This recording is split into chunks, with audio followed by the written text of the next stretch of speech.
Boris Johnson and his resignation. How to put this? What do you know that we don't? Well, I think at the moment it's a question of listening to the different camps and how they're basically explaining what came to pass. And as ever with these kind of events, it comes down to cock up or conspiracy. I think Boris Johnson's team are very keen to suggest that it was a conspiracy to effectively force him out, blaming literally everybody for what's come to pass other than himself, effectively saying that he was drummed out of office, that Sunak was in part responsible for that the Privileges Committee have been biased and have been on a kind of massive mission to get him to leave office. And then if you listen to the more sober voices on the other side, it seems that there was a miscommunication over Boris Johnson's resignation honours list, which obviously saw Nadine Dorries' name omitted from it.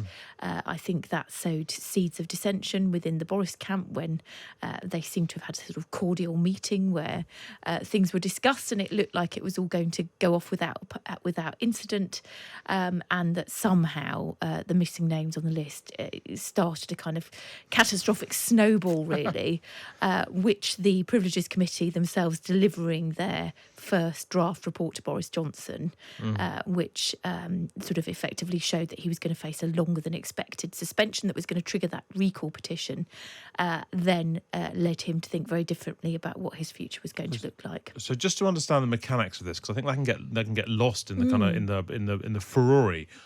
What would have happened had he not resigned then? The Privilege Committee would have delivered their report. That would have forced him. That would have made him subject to a suspension. Would that have inevitably led to a by-election, or just probably? No, I mean that's a really interesting thing. Is no, it wouldn't. And of course, it was a draft report.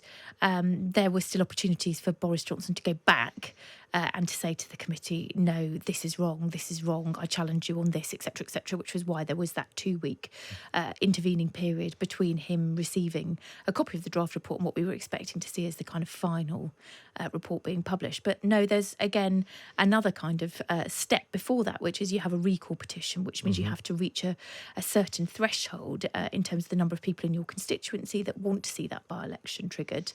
And I mean, to be fair, in most cases where this has happened, that has been the inevitable result of it. But it's not an absolute dead cert that would have happened. And of course, it's not a dead cert that Boris Johnson would have necessarily lost either. The polling suggests that he would have faced a very tough challenge. But having spoken to MPs and former cabinet ministers, there were suggestions that literally every Red Wall MP was going to down tools in their constituencies and flock to Uxbridge and Ruislip to try and help Boris Johnson win that seat. So there were still lots of kind of ifs and buts. But I mean, I think the truth of the matter is that Boris Johnson doesn't like to lose anything. He certainly doesn't like to be humiliated. And I think this particular process has been very gruelling for him. I think he thought it was going to be much less onerous and serious than it was. It was only a matter of weeks ago that we saw his own legal team raising concerns about other parties that he may or may not have attended at Chequers and at Number 10, and new evidence presented to the police, which really kind of upped the ante once again. And I think he took the decision that this was the best way out. And I think, part of that is that, as we know, Boris Johnson likes to be the centre of attention. That's always been the case ever since he sort of left university. And I think he decided that if he was going to go, he was going to go with a big bang. And he certainly hasn't gone quietly, has he? Let's talk about Nadine Dorries, because I'm trying to get my head around this one as well. So, mere hours earlier, she was speaking to our colleagues upstairs on Talk TV and Talk Radio, downstairs actually these days, my mistake, and saying the last thing I want to do is trigger a by-election. And then, hours later, there she is triggering a by-election. What is going on here? Is she cross that she's not getting the peerage she was promised? Is she supporting Boris in some way that is slightly too complicated for normal people to understand? Is she stepping aside so he can have a run at her constituency? What's your analysis of what on earth she's doing? A bit of the first two, I think. I think she feels she was double-crossed. I think a lot of her ire is pointed at at Downing Street and Sunak. I think that there was an expectation that her name was on the list and that it wasn't. And don't forget, there'd always been a complication around this because you can't really defer peerages. There isn't a process in place in order to do that. HOLAC has a 6-month period to vet people. If they're not vetted in that particular period, they have to be resubmitted on a different list. Obviously, if you're the Prime Minister that's resigning, you only have one list, which is what creates those particular problems. I think at the same time, she could see that her friend, or she believed her friend, was being badly treated, that he himself was going to be the subject of what he's been describing as a witch hunt, and effectively was going to face 2 weeks of guerrilla warfare. That's what they feared anyway, whilst the report went kind of backwards and forwards between Boris Johnson and the committee before a vote in the House was called. So I think those things were all playing sort of in her mind, including the fact that she felt personally she'd been treated quite badly. I mean, it's not our understanding that Boris is going to take on her seat. My understanding is that the local chairman of that particular constituency party is in pole position to take on the candidacy for that seat.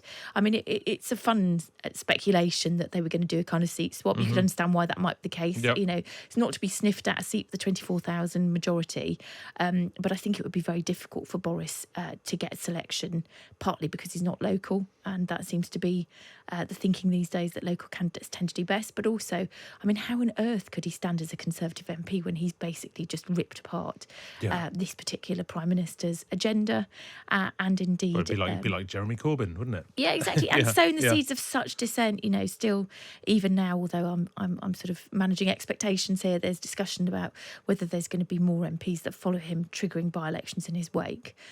Although some of those that we've spoken to today, who are among those being speculated about, are strongly steering us away from that at the moment. So the best interpretation of what's happened with Nadine Dorries is simply that she was cross and she wanted to hurt the Prime Minister. I mean, peak is probably the word. How much does it hurt Rishi Sunak when the by-elections come? I mean, how worried will he be? I mean, presumably Boris Johnson's seat is much riskier. Is he likely to lose both or one, or what do you think? I'd be surprised if he lost Mid-Bedfordshire. I think that's an incredibly big majority to overturn. I think Boris Johnson's seat has already been earmarked as one of the riskier seats for them had even this not happened. So, but I think, I mean, by-elections are always tricky for a Prime Minister. You don't really want to have a by-election when you're behind in the polls. It always sets kind of hairs running, people questioning your leadership if you lose plum seats, particularly those like Boris Johnson's. So it's not something that, that they particularly want to see happening, particularly not kind of 18 months out from a general election. But I think, we also have to be kind of very sober about this and think about what it actually all means. Boris Johnson hasn't been Prime Minister now for some time. The party's actually picked up a bit of momentum. It's certainly been stabilised. There's a lot of people that think there's a lot to be said for that, going into election where you're not kind of reeling from drama to drama.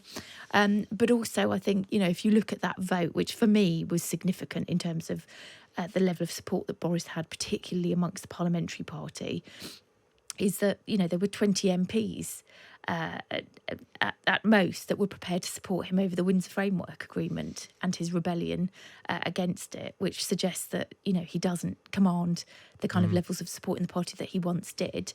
I mean, he can still be very disruptive. He can still make life pretty uncomfortable for Sunak. I mean, there is a sense that in the country he's still popular in certain parts. He's very popular within the Conservative Party itself, not necessarily within the parliamentary party, which means that he will always carry some support there and some sympathy there. So he can make things uncomfortable, but I personally think the idea that he can cause kind of, fatal damage to the Prime Minister is massively overblown. Well, he made this argument, didn't he, that the party was doing okay in the polls when he was there, and now it's doing far worse, which seemed to be slightly glossing over this interim period of Liz Truss, which is where the damage kind of happened. I mean, is there some level here in which Rishi Sunak is just kind of thinking, if I had this is not such a terrible way to get rid of him? No, I think it's an uncomfortable, it's bumpy. It's not what you possibly would have wanted. I think that there was a soft landing zone potentially that they were trying to come to that would have made the path a bit smoother. But I think the fact that Boris is leaving and getting out of his hair will ultimately be welcome. I mean, the difficulty will come, of course, when you come to a general election. Everybody, or certainly many people in the Conservative Party, think that Boris is this magic electoral dynamo, and that he's an election winner. Obviously, if Sunak doesn't win the election, you can expect Boris to be carping from the sidelines and saying, well, I told you so. Yeah. But I think, with the polls where they are, there's certainly enough sort of cover, I think, for Sunak and others to say he wasn't a particularly significant factor. But I mean, yeah, it's going to make it uncomfortable. Most prime ministers retire to the backbenches. They intervene rarely and usually on matters of huge national and international significance. I think we're likely to see Boris sticking his oar in a lot more than other previous prime ministers. But that is the nature of the beast. He is somebody who loves attention. He loves being in the limelight. And sadly, I think we'll see a lot more of him. Sadly, we'll see a lot more of him. Is a wonderful way to move on from him. Before I let you go, Labour. What does this mean for Labour? On the one level, you can see the Starmer calculation. This is a scalp. Not that it's directly because of Labour, but the more it makes the Conservative Party look like it's falling apart. Lost two prime ministers in disgrace. One of them's even been kicked out. And so on, which is a decent message to take to the country. We are very different from this. On the other hand, the last thing Keir Starmer wants, presumably, is the Conservative Party getting itself in order before a general election. It doesn't look like there's much danger of that at the moment, to be brutally honest. I would disagree with you. I mean, I think Starmer will be sitting there quietly delighted. I mean, Right. I remember that, at the time when Partygate was kind of roaring, they were very, very calculating, and Starmer in particular was very, very calculating in luring Boris Johnson into making those statements on the floor of the House. Sort of almost knowingly, sort of calculating that this was going to get him into trouble. And if you think back to those PMQs, time and time again, he was asked questions about Partygate, what he knew about it, whether he could defend them, so that in effect he would be lured into this elephant trap. And I think Starmer deserves some of the credit for that. So I'm sure he will be quietly sitting there rubbing his hands together. I mean, in many ways, the worst thing that happened for the party was that Boris went in the first place. I mean, I think they were always kind of slightly caught between wanting to expose him as this, disreputable individual, but at the same time wanting him to stay on in Downing Street, so that it just got worse and worse and worse. And that actually when Sunak came in and started to restore order, that was probably something that was unwelcome. Yeah. But, chaos is great for them. They can paint themselves as being the party of stability, although they've had their own troubles this week in terms of having to sort of U-turn over that £28 billion pledge. But no, I mean, chaos and disunity is always a good thing for them.